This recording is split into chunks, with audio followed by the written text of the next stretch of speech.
Howdy! How's all my peeps out there in YouTube land? Hey, we're going to do a take 2 on this Quikwood. If you watched the first one, it looked like my house was in the middle of an earthquake, and that's because I don't have the best setup in the world here for this camera. That's why YouTube is for amateurs, not professionals. If we were professional, we'd be getting paid for this. So, I showed you on the last video, how you get the Quikwood. There, that's the tube that it comes in. Looks like that. It is good for all kinds of wood repair, and it's also good for making embellishments with. Now, you get it out of the tube, you cut it, it's white in the middle, and you work it in your hands just like you would Play-Doh or Silly Putty or any kind of Fimo, sculpty type clay, whatever, and the idea is to mix it because it should be all one color when you get done mixing it. When you get it all mixed, you put it in the molds. You just push it down into the crevices of the molds. Now I have a little piece here that I've been working and got it worked up real good, and here's the mold. These are these little silicone flexible molds that you can get.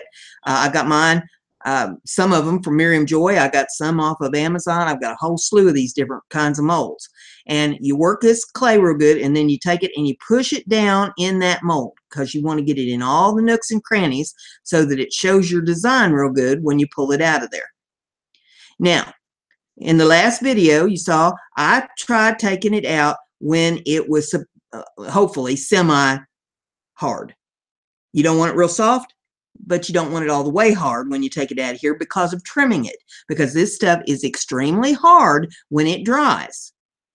It'll pop out of the mold okay, but then all around the edges where you want to trim it is very difficult to do when it's really hard. So I take it out of the molds when it's semi-hard, as soon as it'll pop out of the mold. Now, after I went off there, I let it harden for a few minutes, and I got my pieces that I had sculpted for. See, these two here are oak leaves. They're going to look like this. Well, it would help if I turn it over so it looks right, wouldn't it? There's the other one that popped out of that mold. Here's the little rose that we popped out of the mold. Here's the little anole lizard that we popped out of the mold. And here is the dragonfly. Okay, now these are hard.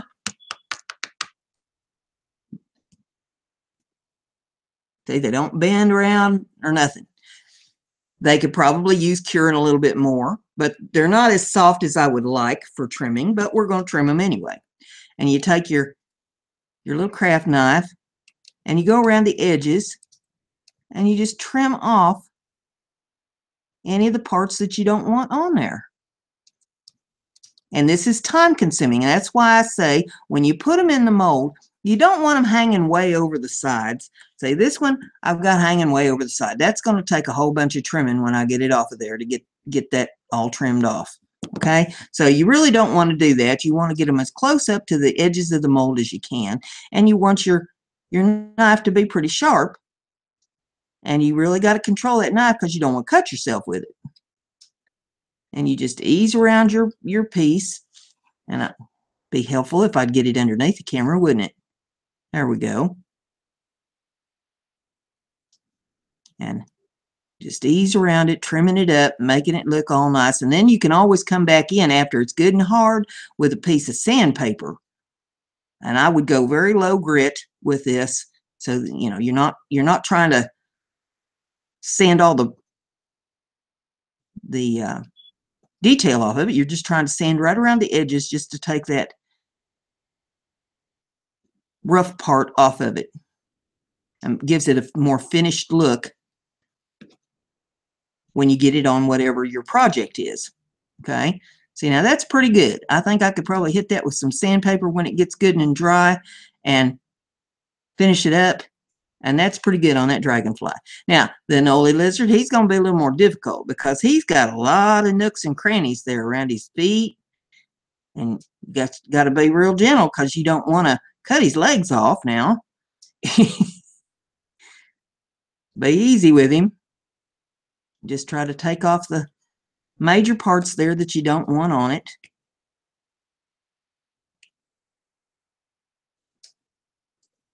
You want to take off anything that don't look like an anole lizard.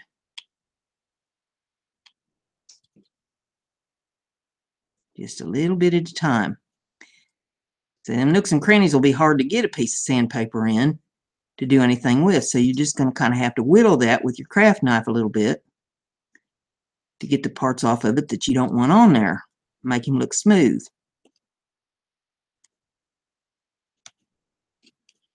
And it's easier to do when he's a little bit soft than when he gets real hard. Like trying to whittle on a brick.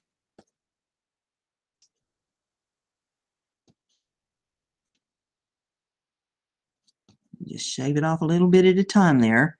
See down here on the tail, got a little nub there that don't belong. So we'll see what we can do about trying to shave that off of there.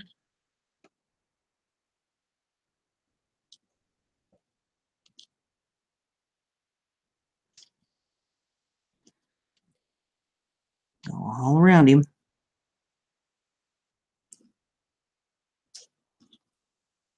So now I've got him in pretty good shape there. Go a little bit more around the head.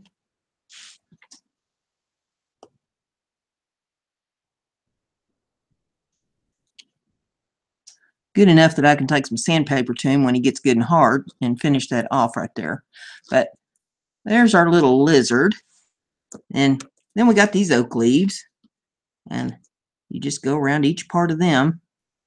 See, trying to find the sharpest side. Both sides of that are sharp, but well, the sharper side would do more to trim it, I think. And this one's getting a little firmed up. This one might actually have to go to the sandpaper route.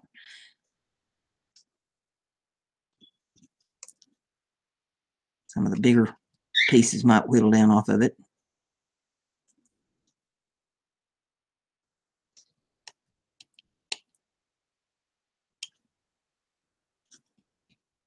Yeah, that's not too bad right there. Probably catch the rest of that with a little bit of sandpaper.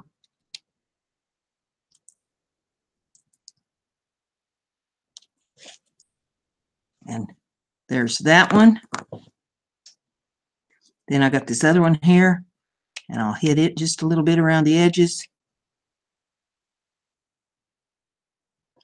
Take any of the bigger chunks off of it. If you're trying to form this, say you're using these for a gourd, and if you're trying to form these to a gourd, you get a little bit more of your Quikwood and soften it up real good, mix it and soften it. And then you want to apply that to the gourd and then push your embellishment piece onto that. And if you've like maybe curved your embellishment piece a little bit while it was still soft, see, I can still form this just a little bit. You curve this just a little bit so that it's going to fit onto the curve of the gourd, then push it right into the Quikwood that you have put on the gourd and trim around it on the gourd, and that's perfect. That is just perfect for it to stay on there and look nice. Leave it alone, let it dry, paint it, whatever you're going to do to it, and you have your embellishment attached to your piece. Any kind of curved surface that you want to put it on, that would be how you would do that. Then we have the little rose here. Now he's pretty dry. You know, he was the first one that we popped out of the mold.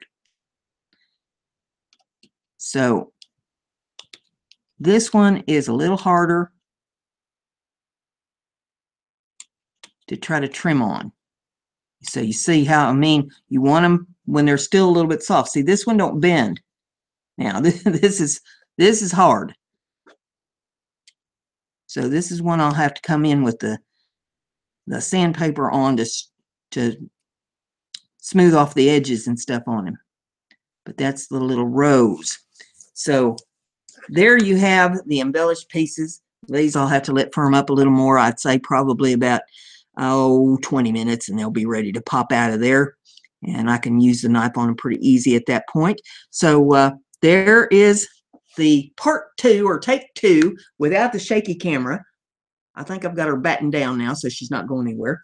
And, you know, please forgive my amateurish antics here with this. I get overzealous and wanting to show you guys some things and go ahead and put them up before I have everything hunkered down good. But if you like what I'm doing, subscribe to the channel. Give it a thumbs up. Share it on your social media so everybody gets to see what we're doing here and gets to learn and create and enjoy life a little bit with crafting. You never know what I'm liable to do or say next. So with that, I'll just say good afternoon to you. And remember, Brenda's crafty. Be like Brenda.